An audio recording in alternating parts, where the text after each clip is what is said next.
पर एक्सरसाइज कर रही होती है तो वहाँ पर चमन चूची मियां मरवाले को समझाने लगती है कि अभी तुम्हें उन लड़कों से दूर रहना है जो तुम्हें देखते ही अपने छोटे पप्पू को खड़ा कर लेते हैं। थोड़ी देर बाद वहाँ पर भोसड़ू लाल भी आ जाता है और छुपकर उन दोनों की बातें सुनने लगता है। फिर चमन चूची भोसड़ू लाल के पास जाती है और उसे बताती है कि मैंने मियां मरवाले को ठरकी लड़कों से दूर रखा है। लेकिन भोसड़ू लाल उसकी किसी भी बात पर ध्यान नहीं देता क्योंकि उसे इन सभी बातों से कोई मतलब नहीं था। फिर रात को वो सभी लोग एक पार्टी में जाते हैं और वहाँ पर मियां मरवाले की मुलाकात पप्पू पोदीना नाम के एक लड़के से होती है। फिर कुछ देर तक पप्पू पोदीना से बातें करने के बाद मियां मरवाले उसे पसंद करने लगती है, लेकिन पप्पू पोदीना को उसमें कोई इंटरेस्ट नहीं था क्योंकि वो चमन चूची को पसंद करता था। दूसरी तरफ हम बेशर्मी को देखते हैं जो कि अपने बॉयफ्रेंड टोनी कुरकुरे के ऊपर चिल्ला रही होती है। तभी वहाँ पर चमन चूची भी आ जाती है और बेशर्मी चमन चूची को बताने लगती है कि देख यार, इस भोसड़ पप्पू ने अपने सिर के सारे बाल शेव कर दिए। जिसके बाद वो उसे बहुत सारी गालियां देती है और वहाँ से चली जाती है। फिर पार्टी खत्म होने के बाद पप्पू पोदीना चमन चूची को उसके घर छोड़ने के लिए जाता है।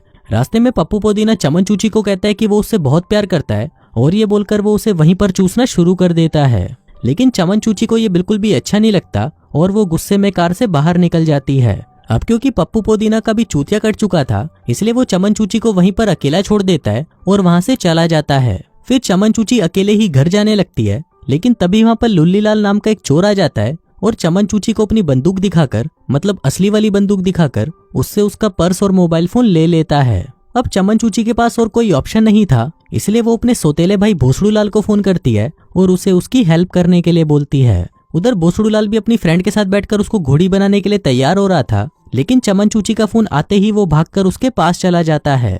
अगले दिन चमन चूची मियां मरवाले को पप्पू पोदीना के बारे में बताती है और उसकी ये बात सुनकर मियां मरवाले का दिल टूट जाता है। लेकिन तभी चमन चूची उसे कहती है कि तुम चिंता मत करो, मैं जल्दी ही तुम्हारे लिए पप्पू पोदीना से भी एक अच्छा लड़का ढूंढ कर रहूंगी। अगले दिन चमन चूची स्कूल में ईबू हटेला नाम के एक लड़के को देखती है और वो इतना स्मार्ट था कि उसको देखते ही चमन चूची की गुलाबी बिल्ली गीली हो जाती है। फिर वो सोचने लगती है कि वो किसी भी तरह से ईबू हटेला से अपनी गुलाबी पिंकी पिटवा कर ही रहेगी।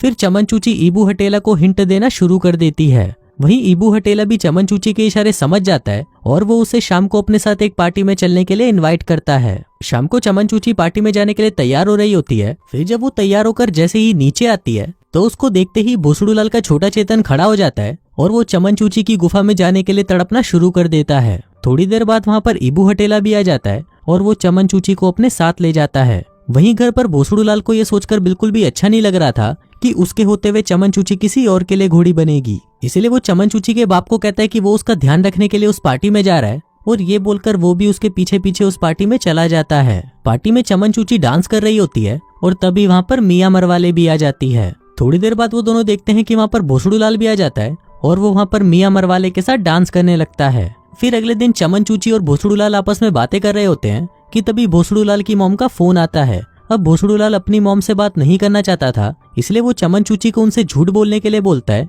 कि भोसड़ू लाल वहाँ पर नहीं है। इसके बाद शाम को चमन चूची ईबू हटेला को फोन करती है और उसे अपने साथ घचाघच करने के लिए घर पर बुलाती है। इसके बाद चमन चूची बेशर्मी को फोन करके अपने घर पर बुलाती है ताकि वो उसे आज रात को घचाघच करने के लिए अच्छे से तैयार कर दे। रात को ईबू हटेला चमन चूची के घर पर आता है और वो दोनों साथ में लेटकर मूवी देखने लगते हैं। फिर मूवी देखते हुए चमन चूची ईबू हटेला को घचाघच करने के लिए हिंट देती है, लेकिन वो चूतिया ईबू हटेला उसके हिंट को समझ नहीं पाता और उसे लगता है कि शायद चमन चूची को उससे कोई प्रॉब्लम है। इसलिए वो चमन चूची को बाय बोलकर वहां से चला जाता है, जिसके साथ ही चमन चूची की घोड़ी बनने की इच्छा भी अधूरी रह जाती है। फिर अगले दिन चमन चूची कल रात की सारी बातें अपने दोस्तों को बताती है, जिसको सुनकर टोनी कुरकुरे उस पर हंसने लगता है और उनको कहता है कि तुम चूतियों को तो ये भी नहीं पता कि ईबू हटेला तो गे है। अब ये सभी बातें करते वक्त बेशर्मी के कार का बैलेंस बिगड़ जाता है और वो भाई के जैसे कार को फुटपाथ पर चलाने लगती है। फिर जैसे तैसे करके वो बहुत ही मुश्किल से कार को साइड में लगाती है, जिसके बाद बेशर्मी और टोनी कुरकुरे एक दूसरे को चूसना शुरू कर देते हैं। वहीं पीछे बैठी चमन चूची में ये सब देखकर फिर से ठरक जागना शुरू हो जाती है और वो सोचती है कि अब तो वो किसी से भी अपनी पिंकी पिटवा कर ही रहेगी। अब ईबू हटेला के बारे में सब कुछ पता होने के बाद भी चमन चूची उसे अपना बेस्ट फ्रेंड बना लेती है और उसके साथ शॉपिंग पर भी जाती है। तभी वो देखते हैं कि मॉल में कुछ लड़के मिलकर मियां मरवाले को परेशान कर रहे होते हैं, जिस पर ईबू हटेला भागकर उसके पास जाता है और उसे बचा लेता है। फिर अगले दिन मियां मरवाले ये बात पूरे स्कूल को बता देती है और वहाँ पर चमन चूची उसको देखकर सोच रही होती है कि ये भेड़ की घोड़ी तो पूरी तरह पागल हो चुकी है। फिर शाम को मियां मरवाले चमन चूची के घर पर आती है और उसे बताती है कि मुझे भोसड़ू लाल से प्यार हो गया है और अब तुम्हें मेरी भोसड़ू लाल को पटाने में हेल्प करनी होगी। इस पर चमन चूची उसे कहती है कि भोसड़ूलाल एक अच्छा लड़का नहीं है और उन दोनों का साथ में कोई मैच भी नहीं है। अभी सुनकर मियां मरवाले को लगता है कि शायद चमन चूची उससे जलने लगी है, क्योंकि अब वो स्कूल में चमन चूची से ज्यादा पॉपुलर हो चुकी है।